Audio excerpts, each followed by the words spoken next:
Today, we want to talk about medical nutrition therapy. Yes, medical nutrition therapy. And we have a dietitian here, Temitope Faweimi, who will be doing justice to that topic. You're welcome to the show. Thank you. Yes, and for the sake of this conversation, we'll refer to medical nutrition therapy as MNT. Yes, MNT. So let us first establish what it means. What does MNT mean? Okay, good morning again. Medical nutrition therapy is a therapeutic approach to solving medical disease and conditions. Full stop.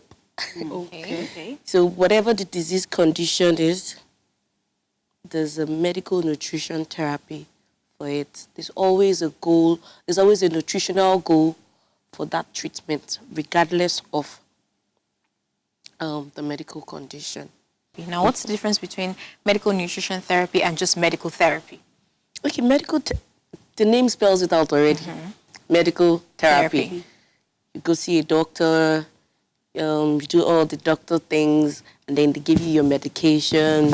And then you get your result. I'm an advocate for preventive health care. Okay. You don't wait until, things go bad. You're so knocked out before. Eat your fruits and vegetables. They contain all the phytonutrients you would ever need. You get. So for the medical nutrition therapy, we look for our micronutrients and macronutrients that can help bring you, or if possible, prevent such disease condition by all means. Okay. Now, for medical nutritional, MNT for short, you find out that a lot of people do wait until maybe they see it as, oh, okay, now I need to see a dietitian because I'm trying to lose weight, I'm trying to slim down, so I want to see a dietitian so that they can tell me how to put two and two together, maybe soak gari and rice.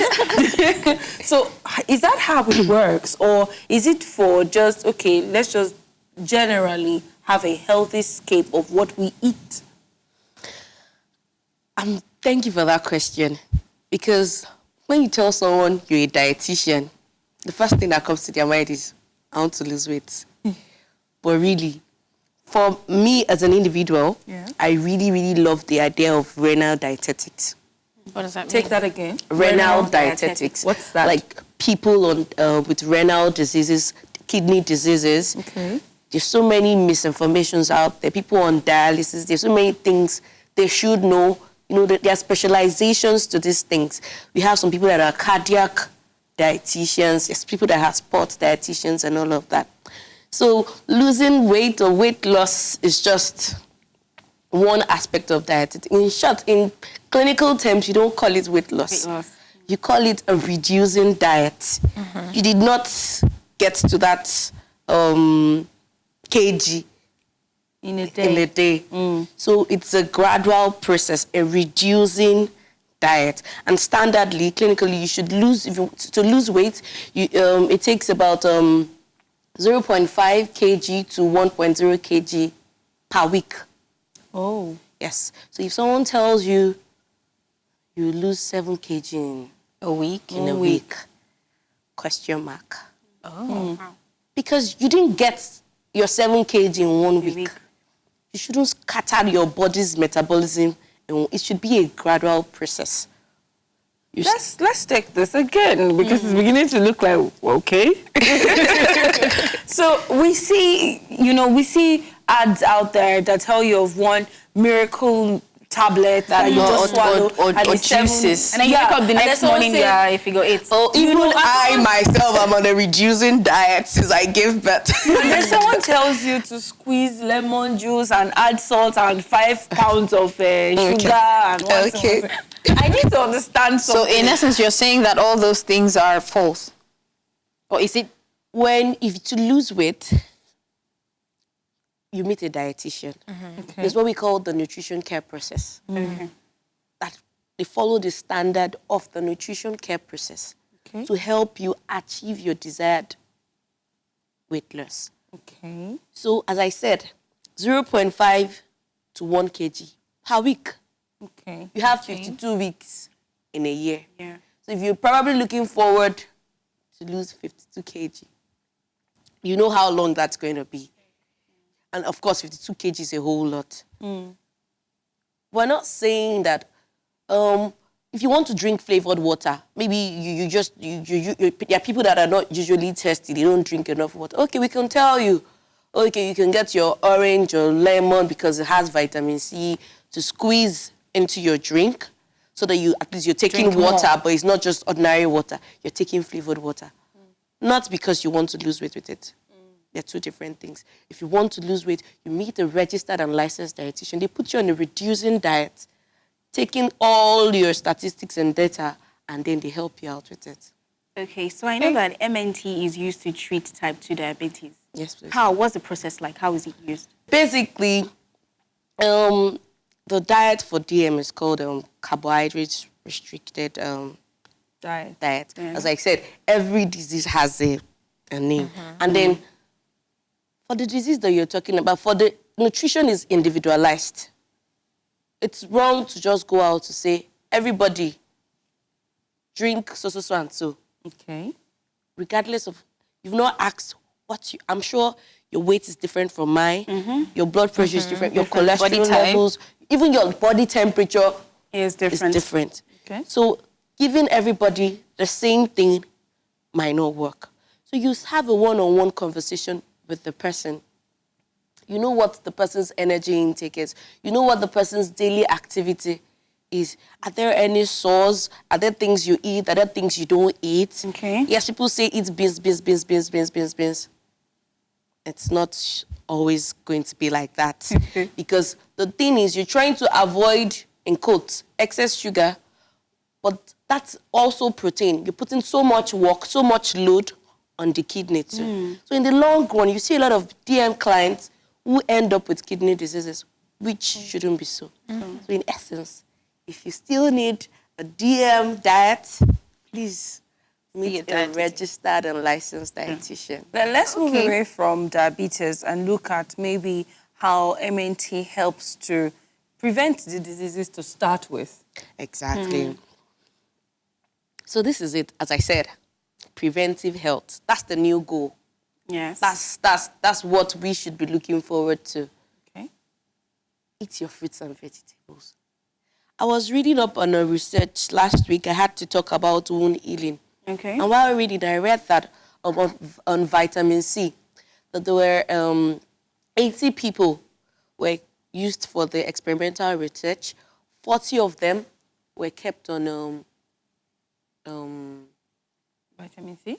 yes, supplemental vitamins. Okay. And then another 40, they just told them, okay, just eat your natural fruits and vegetables. You won't believe that the ones on the supplement, they took 500 milligrams of vitamin C, while others, they ensured that they got 20 milligrams Of the of fresh fruits, fruits. naturally containing vitamin C. And I think there's a wound scale where you know if one is doing, how fast the wound is healing. Surprisingly, those with just 20 milligrams of naturally occurring vitamin C healed faster. So now, if we know that, why shouldn't we eat our fruits and vegetables that contain these things? But the issue that most people have is access to fresh vegetables to start with. Come on. If you go to the market, how much is...